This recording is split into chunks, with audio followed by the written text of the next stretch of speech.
Once the mountain began to settle down after the initial eruption, scientists got their first close-up look at the devastation, and it was nothing like what they expected. When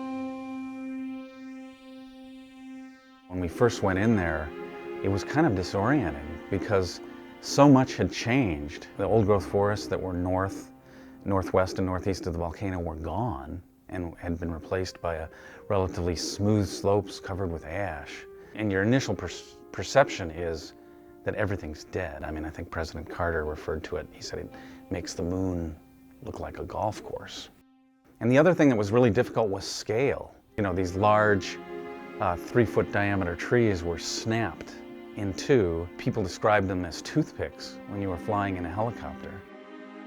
And trying to identify, looking at the Tula River Valley, where was the highway? Where did that come in at? And and finding the places where the highway used to go, just covered by walls of mud and debris.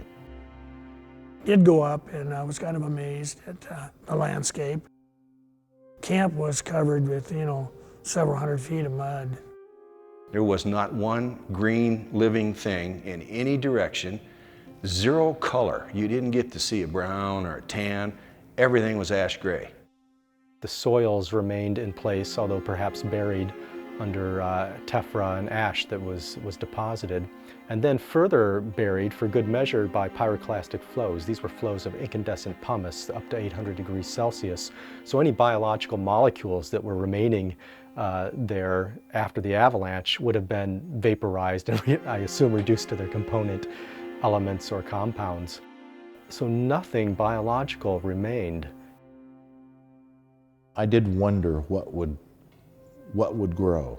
I had doubt in my own mind about whether or not we could reforest this, that trees would actually grow up here in my lifetime. We never dreamed that we'd ever see anything in our lifetime come back.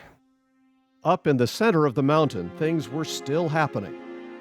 The initial crater that was observed was pretty smooth looking, and there was a vent in the center of the crater, on the order of hundreds of feet across. And so a series of muffin-like lava domes began to form with this oozing rock coming up to the surface, slow-moving lava flows. With all of the destruction before them, one positive discovery was soon noticed by the scientists and recovery teams. There were, I think, about 120 new lakes and ponds that were formed by the eruption. I think the most remarkable ones were Coldwater Lake and Castle Lake because these were quite large. They were formed by damming streams following the eruption. There was nothing alive in them, but they were clear and clean, and they were bright blue or in some cases emerald green. Those were, to me, potential fishing areas. I was thinking about fishing in the years to come, if they kind of stock those or are the natural fish going to come back up. As a young reporter in 1981, I landed in a news helicopter right over there next to Spirit Lake. There was downed timber everywhere. In fact, the lake was about half full of logs. Nothing alive around us. I have to tell you, it has been absolutely amazing to witness what has happened here over the last 30 years. For everything that's a destructive force, there's also something created. I think as humans, our perspective is to think about what's destroyed in a catastrophe. But really, for an ecosystem, there's no value-based judgment there. The ecosystem starts from where it starts. As we landed and got in there on the ground and began to poke around, it was pretty clear where water had washed the ash away or where a crack had formed in the ash. There were many, many roots of plants that were still alive underneath that layer of ash.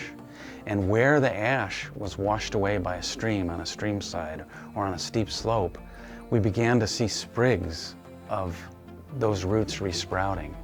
So that timing of the eruption, that May timing when there was snow in the mountains, when the ground was wet and cold and the plants were dormant, was a key factor to lots of plants surviving where they could get through the overlying ash. One of the important processes for the formation of new plant communities there was going to be, and has been, the formation of new soils.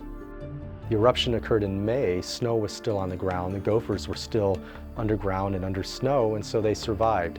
They may not have had a lot to come back up to, but what the gophers ended up doing was they ended up mixing the soil. They ended up bringing old soils to the surface. Those soils included seeds, and so by mixing the volcanic ash with old soil and with seeds, that facilitated the germination and the establishment of plants.